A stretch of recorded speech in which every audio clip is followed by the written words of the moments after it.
கோவை மண்டல செய்திகள். கொங்கு மண்டலமாம் கோவையை மீண்டும் தனது கோட்டை என்று நிரூபித்திடும் வகையிலும் கடந்த 4.5 ஆண்டுகால ஆட்சியிலே விடியல் ஆட்சி தருகின்றோம் என்று சொல்லிக்கொண்டு ஆட்சிக்கு வந்து தமிழகத்தின் பொருளாதாரத்தையும் தமிழகத்தினுடைய மக்களின் வாழ்வாதாரத்தையும்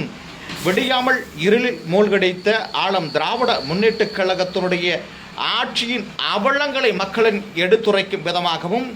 அனைத்து இந்திய அண்ணா திராவிட முன்னேற்றக் கழகத்தினுடைய கடந்த 10 ஆண்டு கால ஆட்சியிலே தமிழகம் எப்படிப்பட்ட ஒரு வளர்ச்சி பாதையில் சென்றது, தமிழகம் எப்படிப்பட்ட நல்ல திட்டங்கள் கொண்டு வரப்பட்டன, அந்த திட்டங்களின் மூலம் மக்கள் எவ்வாறு பயனடைந்தார்கள் என்பதை எல்லாம் எடுத்துரைக்கும் விதமாக பொதுமக்களுக்கு துண்டு பிரச்சாரங்கள் வழங்கி திண்ணை பிரச்சாரம் 27வது வாரமாக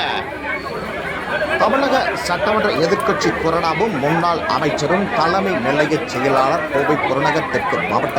கழக அமைப்பு செயலாளர் மாண்புமிகு திரு SP வேலுமணி அவர்களின் தலைமையில் கோவை புறநகர் தெற்கு மாவட்ட புரட்சித் தலைவி அம்மா பேரவை மாவட்ட செயலாளர் திரு S விஜயகுமார் அவர்கள் முன்னிலையில் கோவை புறநகர் தெற்கு மாவட்ட அம்மா பேரவையின் சார்பாக நேற்றைய தினம் வெள்ளிக்கிழமையன்று தொண்டாமுத்தூர் அருள்மிகு ஸ்ரீ மாரியம்மன் திருக்கோவில் மற்றும் பெரிய விநாயகர் திருக்கோவிலில்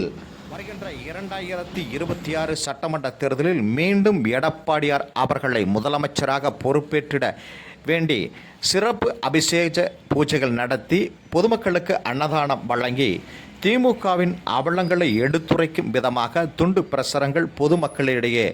விநியோகித்து 27வது வாரமாக திண்ணை பிரச்சாரம் மேற்கொள்ளப்பட்டது.